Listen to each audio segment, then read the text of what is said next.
What is going on, everyone? Welcome to another episode of the You're Still Here podcast. As always, I'm thrilled to be here with you to talk about everything from current events, but more importantly, scams, which I'm starting to see more of. You know, on this episode, we're going to talk about certain things that stand the test of time, everything from sayings to sneakers.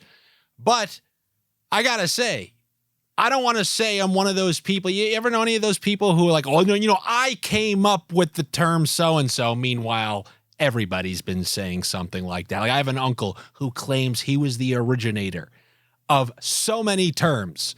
Like, literally, like, I'm the first person to call it a layup. They call it a layup in basketball because of me in Astoria back in the 70s. But I'm just talking about those people who come up with stuff. I got to say, ever since I started this podcast a couple years ago, you'd be lying if you haven't seen the drastic uptick in scam in common culture. The uptick in scam usage on the titles of things on Netflix to I showed you all the scam phrases from Curb Your Enthusiasm. Now, you don't hear the term scam. The scam frequency percentage, even on Curb, went up dramatically post-invention of this podcast. Now, am I going to take credit for that? Absolutely not. I did have somebody at one of my old companies who I made videos for. They were in charge of like the thumbnails and the like titles to some of these videos. And he told me, he goes, there were certain words, there were buzzwords that showed a 15% uptick in some of our videos if we put in all caps fraud or scam. But as always, the scams that I give you are not just to entice clicks. They're to basically educate you on scams that are happening to you or scams that I can, put in your back pocket for some of your benefits. So on these episodes, hopefully you get a couple of chuckles and a couple of scams along the way. Now, one thing that was no laughing matter is one of the most important events that we saw unfold, and it happened within these last 2 weeks. And I'm not talking about the former president nearly being assassinated. I'm talking about something that probably is bigger news than that in a way.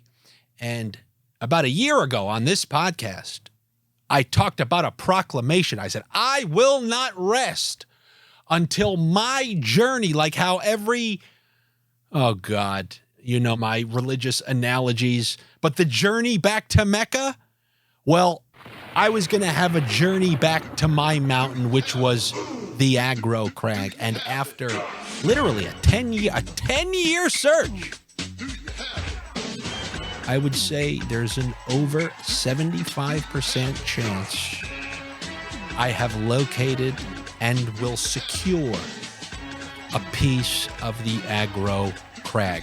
Something that hasn't even been available to the public since 2012. The last piece of the aggro crag that was made available was in 2012. And my friends, during the off season, the reason you're seeing this kind of weird tight shot on me and you're not seeing the whole studio is because I'm trying to reconfigure everything with the hopes that we're going to have some new items that were scraped from the deepest corners of the internet. The unicorn. Is it real? Is it not real?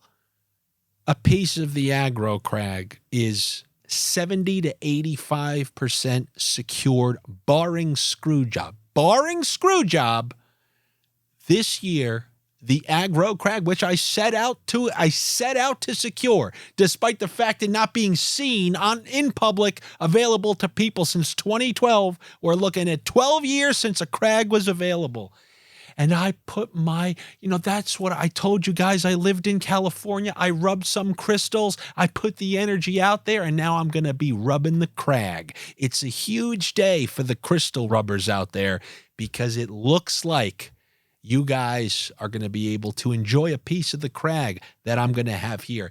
Now, one of the side notes, a little addendum that I needed to add to this, I don't have it in me. I don't have the heart in me to take a piece of the earned crag from somebody who climbed that mountain on guts or global guts. As they say, that's stolen valor. And I'm not going to take somebody's crag who's, down on hard times like Josh Gordon selling his Patriots Super Bowl ring. I can't take that because I didn't climb the crag. But I can take it if it's in like a museum fashion. If it was sold to somebody, I will reacquire it off of a non-crag winner. And that's the position that I'm currently in right now. So there's a chance, a high likelihood by the end of the summer, you will see a piece of the aggro crag in here. And it's been a summer of finds for me. I was also looking, you guys know I've mentioned about the Euros. I'm half Italian, I'm half Croatian. I have an Italy hockey jersey. That's something that I've had for years. I have been unable to secure a Croatian national team hockey jersey. Wait, Croatia has? Yeah, Croatia even had a team in the KHL. Jonathan Chichu, former 50-goal scorer, was on it. It was like the Zagreb, you know how in other countries they have like FC Barcelona and then Barcelona, the basketball team, where there's obviously the Zagreb soccer team. And there was a Zagreb team in the KHL. The KHL was not just in Russia. It spanned multiple countries. And Croatia obviously is not going to have a very good team. They're not going to get to the finals of any, they're not going to qualify for the finals of the Olympics. So you're never going to have their paraphernalia in any store and openly available to buy. You literally have to get an IIH, the International Hockey Federation jersey to secure one of these Croatia jerseys. You have to get a game-worn jersey, and they're hardly ever available. Well, I purchased one from an Australian sport, so it's being shipped from Australia. That was number 2. Number 3, which is currently sitting to my left, and part of the reason, I'm reconfiguring everything, is an arcade machine. I just saw a documentary on this machine no more than 2 months ago, and there's a finite amount of them available. And one sits to my left. And I'll let you guys know what that is at a future time. Not yet. I'd rather set the thing up. But where did I find this? On Facebook Marketplace.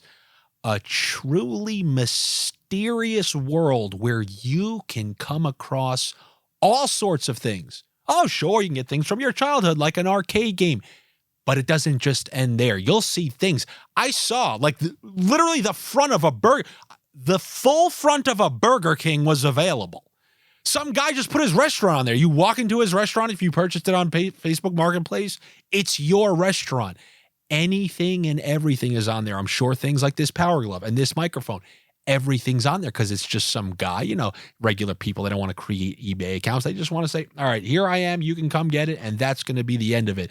So you can find anything. I saw, because for a studio, when you're looking for interesting things to decorate the background, yeah, of course, you can go find cool things like the, official hoverboard, the Back to the Future 2 hoverboard that got licensed and remade. But to get original stuff that's, long out of production, you got to go to those bunker places like Facebook Marketplace. And I saw on there, I remember I used to see these at places, when cigarettes were just being ripped by everybody. Like cigarettes were no big deal on planes and restaurants, indoors, everywhere. You just cigarette smoke directly in your face as a child.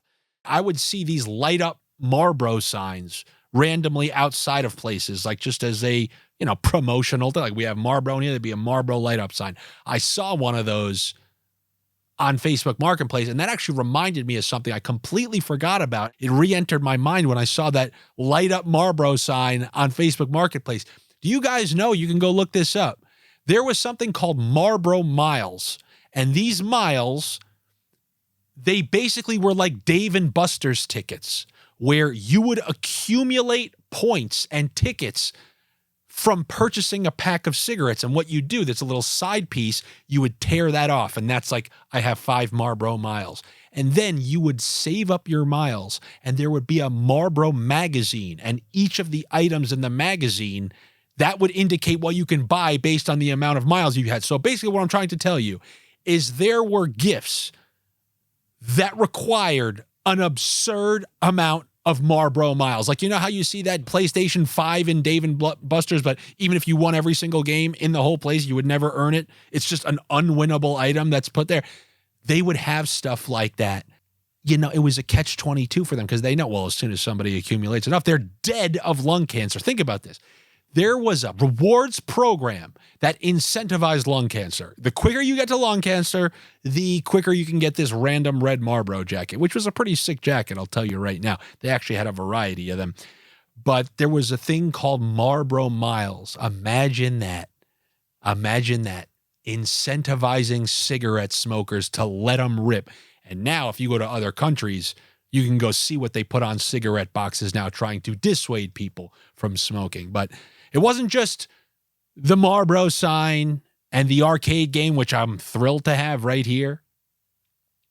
But there was a weird side to Facebook Marketplace that I didn't quite understand. I was seeing items from girls' apartments, and I say girls because I for some reason, everyone that was selling these items on my Facebook Marketplace were girls. And they were selling shirts and other things, but these are absurdly cheap items. A Champion zip-up. Oh, yes, the $10 Champion zip-up that I could have just bought for like $15 brand new or something like that. Something doesn't add up because there was a whole plethora of these. Does this girl really need that $10 for that Champion zip-up? I gotta say, I can't put my finger on what's going on, but I saw a multitude of women. They looked like Instagram pics. Some girl actually was just selling a mirror. I can't even tell you how many mirrors are on this damn website, by the way. This girl had to put in the little notes, no, I don't come with mirror. And that will bring me to this that you're seeing on your screen right now. I took my phone, I went to Facebook Marketplace, I looked at a bunch, it was just a bunch of girl stuff around their apartment and the mirrors. And then I took a girl's phone and I went to Facebook Marketplace and it was showing me all guys and everyone's just selling their mirrors, all these mirrors from their apartments. I've never thought about buying a mirror, going to somebody's apartment to get their mirror. I'll just, buy a mirror. But some people don't have any money like that. So they want to go to this guy's apartment who's showing his cock in the picture. Not actually, if you're just listening to this. He's doing a selfie and angled this generic ass, Walgreens mirror on his leather couch. And you can just see his bulge. And that's the listing for, what is it? A classic mirror. That's the listing on Facebook Marketplace. Something weird's going on. I don't know what it is. You know how they were saying that like they were selling kids in the cabinets of Wayfair? Well, my phone was only showing me girls, and a girl's phone was only showing her guys. There's a scam in there somewhere. I don't know what it is, and I could be honest with you, I'm not getting to the bottom of it. But if you go take yourself a little gander on Facebook Marketplace, you're going to see there's like an online dating site / mini backpage going on Facebook Marketplace, just as there was on Craigslist. And that actually reminds me of my scam of the week. It's a scam. That's a scam. What a scam that was. So this was all a scam, huh? Singles runs. If you're single, you wear black, and then if you're not, you wear color, but basically everyone's single, so everyone's wearing black. Of course, it's a thing. Singles runs, and they're growing exponentially. Starts with 10 people, then it goes to 40 people, then it goes to 80 people. Every week it's gotten bigger, so this week it was a huge group. There are just large swaths of runners coming for singles runs, and you can imagine what the ratio must be for a run like that. But then again, from everything I've heard about online dating platforms in recent memory, I guess it's a good way to weed out a certain subset of people who maybe wouldn't engage in a long-distance Saturday run, if you can catch my drift. But then again, they're still finding ways to scam. They're finding ways to scam around that. That guy, because they all end up at a bar. And then afterwards, we all go to a bar, and so we just got some drinks and met new people. They're those guys showing up like on that second to last block, drifting in from the alley. Oh my God, I'm so happy to be. Oh, what's your name? Oh, yes. How about let me get you the first drink? And then they scam their way in. These singles runs are a scam because you're not even just seeing it with singles, by the way. Now, supposedly, every group is going on big runs, and I find that hard to believe when I look around at the state of everybody. But that's a new scam going on. The singles runs to apparently meet people go there, and I'm sure the ratio will be as fantastic as that party you went to in college, the one where they tell you it's going to be all the girls from so-and-so sorority, you go there, and you know what that ratio is like. It's a scam. This is not a current events podcast, and it's not a political podcast, obviously, but that's a pretty major situation that happened. No, you know, you had a former president being shot at by some guy, some kid-ish, 2021, something like that. And if you listen to what happened, how can this happen? I mean, this is the United States. How can we have something like this happen? And what they've said from top to bottom, it was a level of incompetence displayed by the Secret Service to the likes of which the world has never seen. Incompetence to the highest degree. It was a series of Lemony Snicket series of unfortunate events. It just so happened that this guy missed at this time, and then this guy wasn't on the roof at this time. They're saying that there was an incompetence issue that created this crazy event to happen. And I really just want to highlight that fact to then let you guys know that there's something apparently called the competency crisis, saying it's a competency crisis going on. And I wholeheartedly agree with that, you know, just that premise. However, then I looked up what they mean by competency crisis, and, you know, they hijacked that term and they made it political. So I'm going to make a right turn. That's a true no pun intended. Or a left turn, right turn, left turn. I'll do a full U-turn. And I'm going to call it the donkey crisis, or the donkification of America. And you don't have to go much further than the YouTube comments of most of my sports betting videos. And thank you very much for those sports betting people who found their way to my comedy podcast and are currently, hopefully, enjoying it. You can always do that thing and like, comment, subscribe, and call your dad, tell him you're having a good time, and go to Dunkin' Donuts, donuts, bagels, muffins, like, comment, subscribe. Anyway, the donkification of America, and I guess everywhere. And there are a series of things that have been unfolding these last couple of years that have really highlighted this to me. The first being what I have the benefit of having a much younger Gen Z brother, and I lived with him, and I learned about all his friends in school. I just saw how they interacted with one another, and I saw their basic level of knowledge and what they knew. And I have news for you. Nobody ever failed out of a class. Nobody would ever getting kicked out of school. Remember that? Where you, oh man, I tanked that cloud, now I fail. You remember failing out?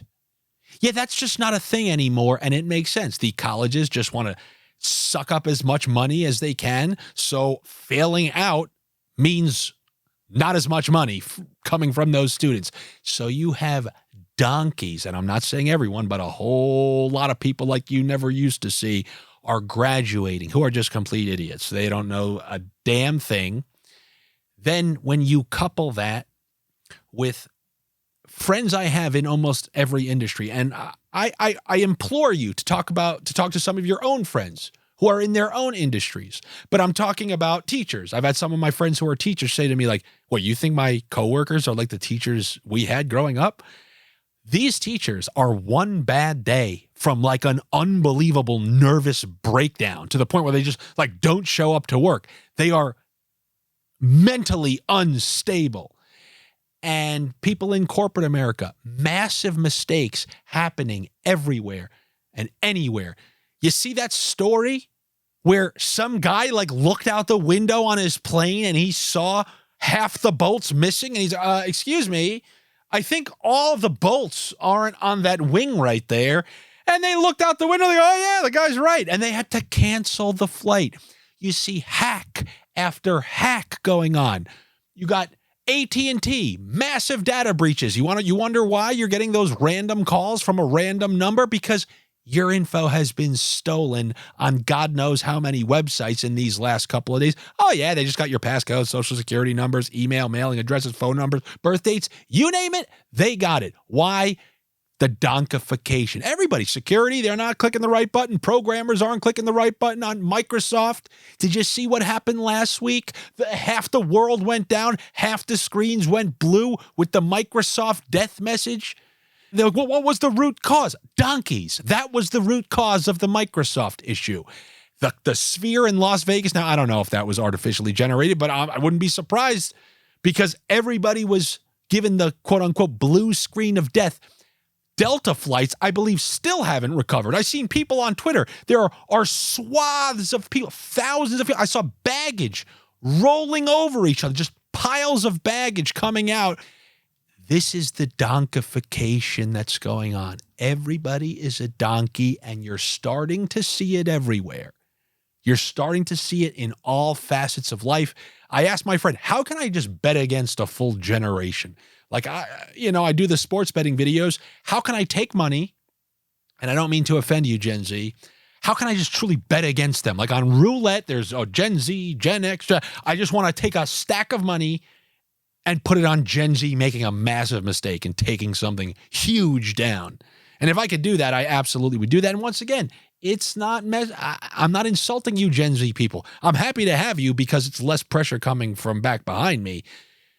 I mean, you're better looking than the previous generations. Your teeth are way nicer than previous generations. There are so many good things about you other than north of the border.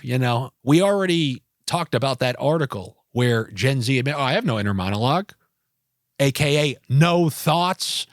And then those no thoughts lead to no computers on Microsoft and things like quiet quitting that we've talked about in the past. But then again, I would prefer quiet quitting to this other thing that I'm sure some of you have dealt with.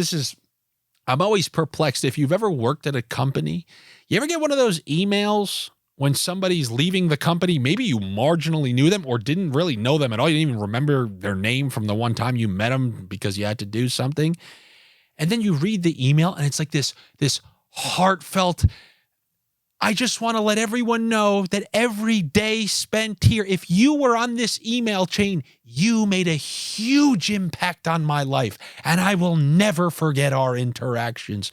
And then you think, like Conor McGregor, who the fuck is that guy? I can't even remember. You know how many heartfelt email goodbyes I've received at companies? I would never do something like that. I have a policy when I'm working places. I want somebody to actually not even be sure if I still work there. That way, when that random new task comes to their desk, they don't think, oh, well, let's call Andy to this team. I want most people to think, I don't think that guy's with us anymore. That's my goal at a company. So when I leave, I'm just gone. I'm out the door. And I don't even think I'm going to be given 2 weeks notice. Because, if everyone's going to act like a donkey, see, this is what's going on. Nobody adheres to the guidelines, the standards, all that stuff that we got screwed with growing up. Many times when I talked about how I really hit my stride after college and stuff like that, when I had to unlearn some of the lessons that Disney tried teaching me, like Charlie Conway can be nice to the girl, and then you get Charlie Conway ends up with the Hawks in real life. And I had to unwire some of that stuff. And now I kind of got to do that once again, because all those things that you grow up, like, oh, you're playing video games too much, and then your parents say, you can't slack off like this. You're never going to be like, well, look, we got C-SPAN on the TV. You think you can be like one of those people playing video games and messing around? Yeah, you got C-SPAN on. Did you see the courtroom discussions with the Secret Service woman just stone cold lying through her teeth? They said, oh, can you provide us a schedule for that day there? The head of the Secret Service, just give us the schedule for the day. We want to know, like, when you walked in. And she goes, oh, we didn't have that. Oh, we didn't have a schedule that day. Oh, the head of Secret Service didn't have a schedule. So now, how can you as a kid see some of this? Well, they're lying through their teeth, those politicians. Hey, everyone just lies through their teeth. Mom, I'm good. I passed. Everyone's lying through their teeth because there is no fear anymore. Oh, no, I'm not going to be able to make something of myself. We're not even going to get into people who are popular now.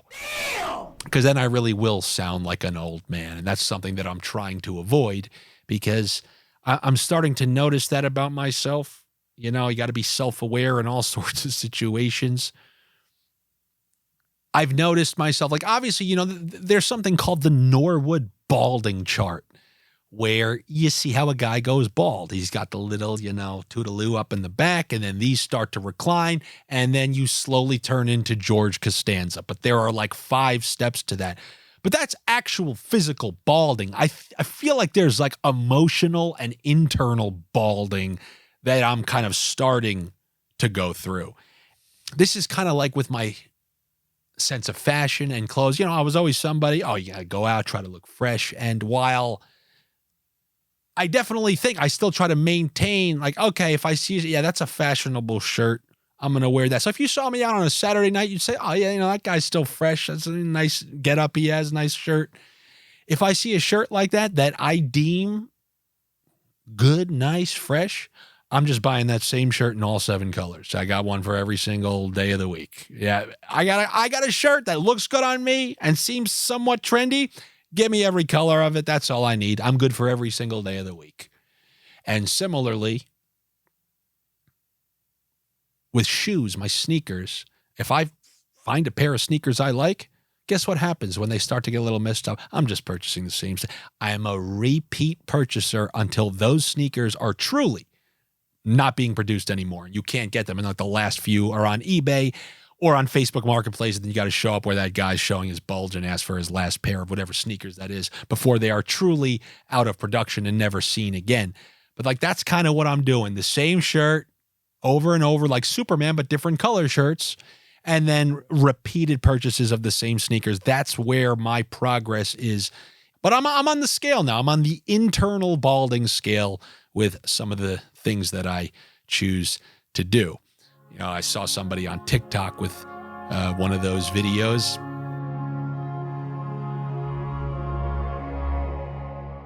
And also on TikTok, I saw, there's that show Call Her Daddy, and I'll see the clips on there because it's the most popular show with girls. And she was interviewing some guy from Love Island. I guess there's some guy on Love Island who was snaking a bunch of girls, lying to all of them. And I got to say, after watching him talk to her on that 1-minute clip, I don't love people. I'm not a people person. I can say with full confidence that guy is more honorable and he is a better person than that Secret Service woman that I saw up there answering questions. Basically, I'm a toxic gaslighter. This guy, he basically was like, yeah, I'm just uncomfortable.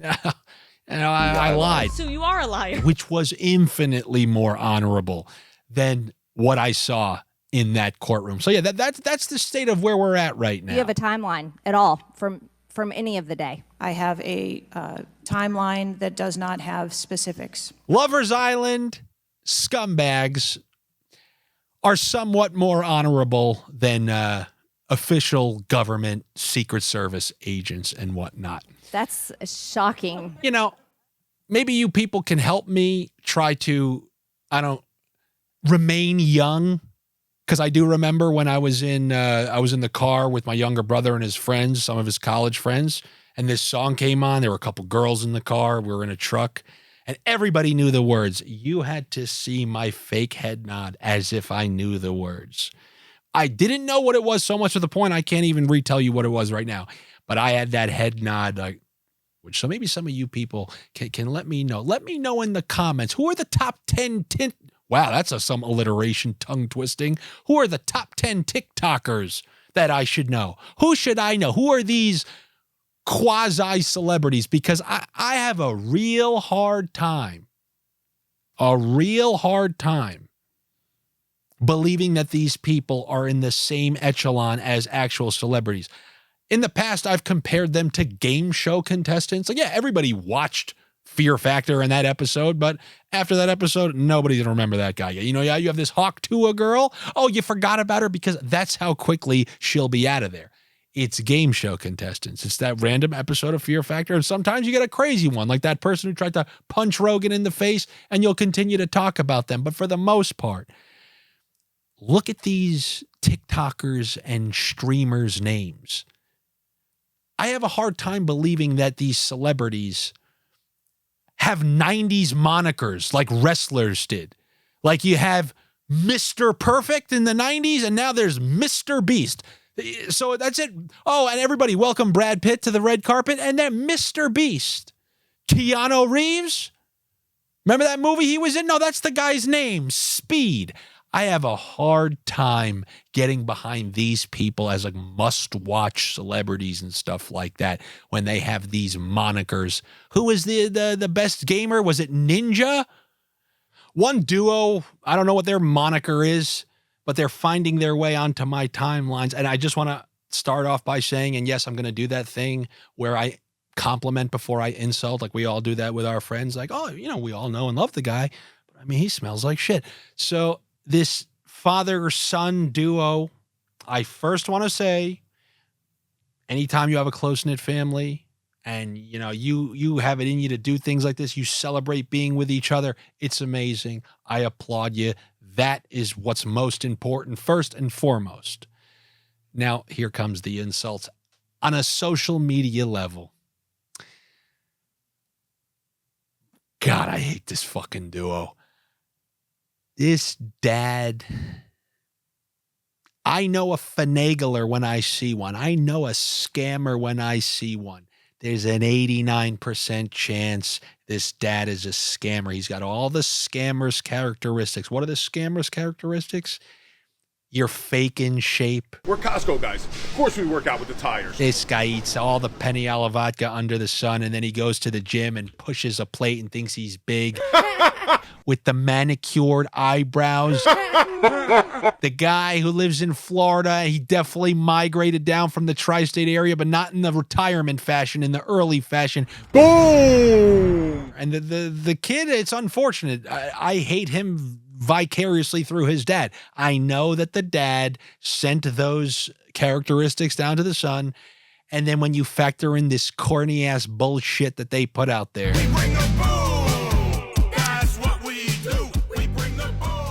on a social media level, I hate him.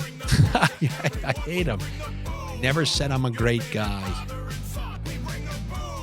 We talked about which circle of hell I'll be in.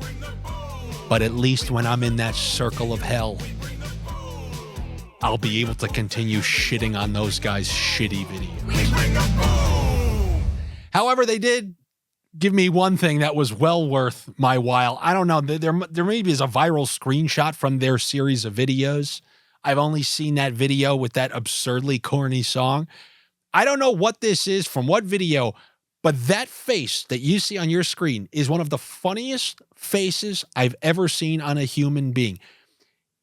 That's clearly not a face swap, but that kid has the look, and I know this, I have these family members, of a disgruntled, retired Eastern European who lived a hard life.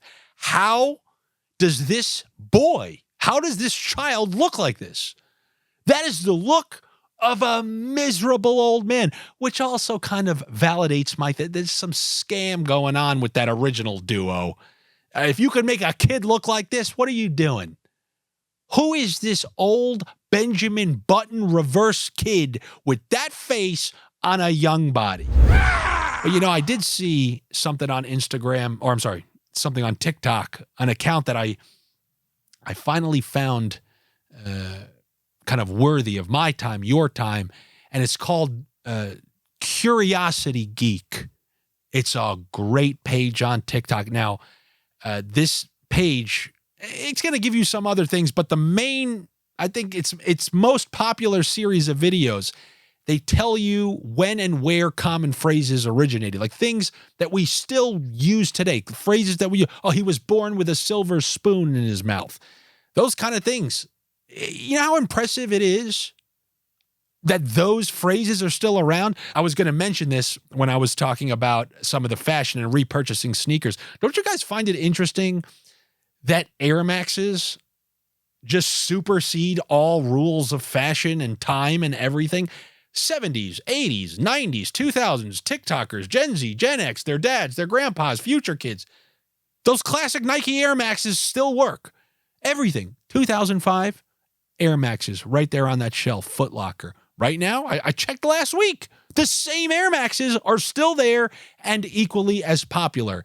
And if you think that's fascinating, this Curiosity Geek is even more fascinating because it's crazy to me that some of these sayings are still being said. Like I just said, born with a silver spoon. These things originated 17th century, 18th century, sometimes 19th century, and yet we're still calling people big wigs because the size of a wig in a courtroom indicated how much money they had.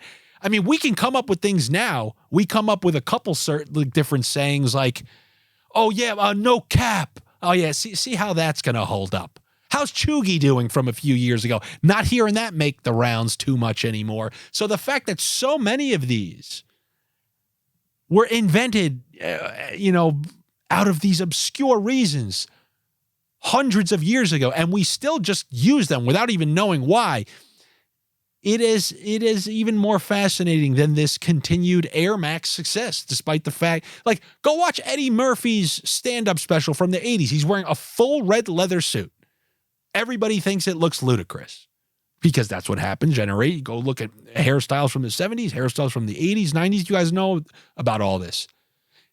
Yet the Air Maxes looked good in all those videos.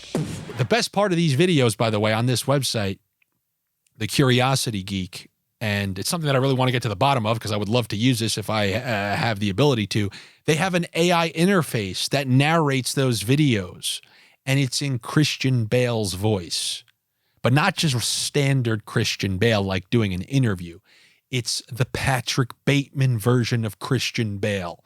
And not just the Patrick Bateman from American Psycho, the Patrick Bateman who narrates that opening scene where he talks about his morning routine, about how he goes in the shower and he uses certain moisturizer that doesn't have alcohol because without alcohol doesn't wrinkle. And it's in that exact cadence and tone. Old phrases we still use today and where they originated from. It is an old tradition for godparents to gift a silver spoon to a christened child.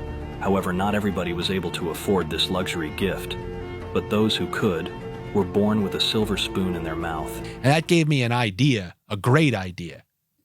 How is there not an AI Who Wants to Be a Millionaire where you can input the question and then you send them to your friends and they're being read to you in the classic Regis Philbin voice when you used to watch Who Wants to Be a Millionaire, when it was not like the Meredith Vieira one, when it was like on prime time, 8 o'clock, and everybody was watching. And do you imagine your friends got that with the music? Dun, dun, dun, dun, dun. Which one of your friends is a scumbag who always says he will go on vacation, but when the deposit time is there, he never responds and exits the group chat? Is it A, Dan, B, Dave? I'll throw those two names in anytime I can. But I think there should be some sort of AI Who Wants to Be a Millionaire where you can input the questions and your friends have to answer them. Tell me that wouldn't be pretty damn hilarious. So now I'll go on to something that is in the current event. That's the Olympics. And I only bring this up because there aren't many sports or anything like that to talk about. And I'm not going to talk about sports that go on during the Olympics. I've talked about this. I talked about the Olympics in many podcasts in the past. Number one, I never really respected the moonwalking skiers who have to shoot a rabbit on a hill or something because of the competition when it comes to that.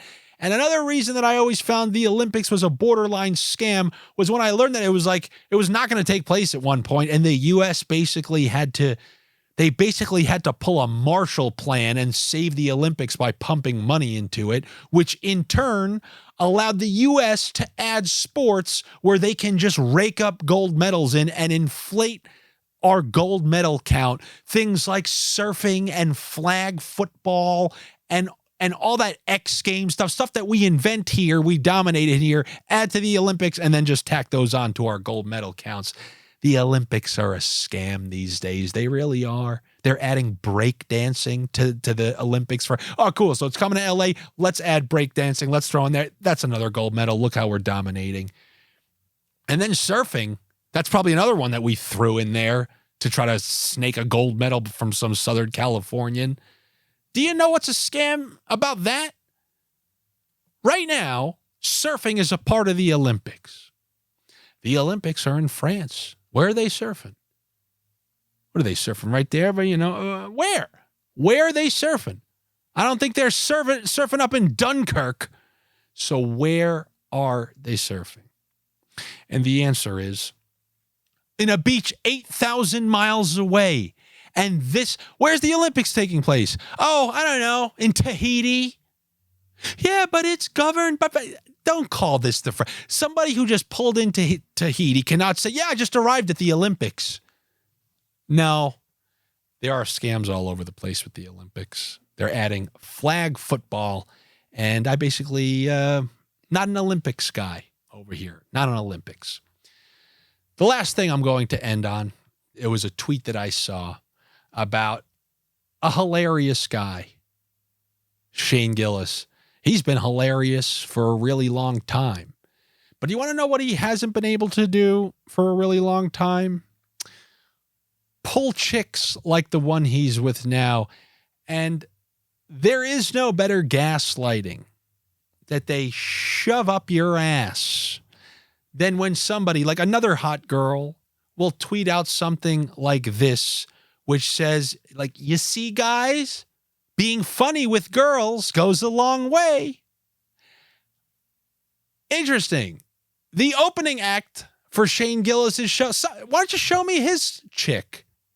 You think maybe something was a little bit different between when Shane Gillis was funny a couple years back to right now? Anything happened to change? That girl that you just saw him with is, I think, another TikToker. Should I know her? What's her name? Destiny? But I got to say, TikTok chicks, the worst part about it, if like you're some guy out there, oh, I DM that girl on Instagram, I DM that girl on TikTok. I realize kind of what they are. They're like, it's like digital bartenders. If I told you, oh, I'm talking to that bartender. What's your first? Oh my God, you can't date a bartender. Every single person who walks into the bar, they're going to go over there and all they're doing is talking to guys and all the guys hitting on her. That's what the social media chicks are. And the worst part about it is you only get to see, but no, that's just her grilling in her backyard. But it's the same type of thing. You just don't see all the guys at the bar because they're all in those hidden DMs. And I swear to you, man, I wish there was an amount that guys can pool the money together to truly show what's in a chick's DM, because I think everybody believes they know. But I think if they truly saw, I think it will have that same shock where you truly learn about the Holocaust. Oh my God. Whoa. Is what? Whoa. Maybe not exactly like that, but the DMs would elicit that same like, oh my God. And I think it would help y'all because guys, they have that ego. I can do it. Do you know how many other guys are in there? And I will tell you, there was a bartender she was talking to me. She kind of initiated it. I went out with her and my friends went out with other people as well. So we all went out in a group. And then like a week later went by, my friend's like, you still talking to her? And I'm like, no, man, she kind of ghosted me. She's like, well, that's impossible. I said, she was like all over you then. She was into you. I said, you want to know what happened? She's a bartender. All it took was one night where she met another me who's more me than me. And that's what happens on TikTok. So that's how I'll leave you guys on this random summer episodes of the pod. Hope you guys enjoyed it very much. I always enjoy these as well. I will be back with you once again for another episode. Make sure you're subscribed to the channel. Hopefully you guys enjoyed these videos. I obviously have the sports betting content on here as well. If you're watching on YouTube, if you're a long-time listener, I'm happy that you're listening. Make sure you're subscribed and you hit the notifications because there's no rhyme or reason. I come out with these whenever I have the time to put them out, make them like today. So make sure you are subscribed and click those notifications. Back with you next time. I will talk to you then. Take it easy and enjoy what's left of July. Later.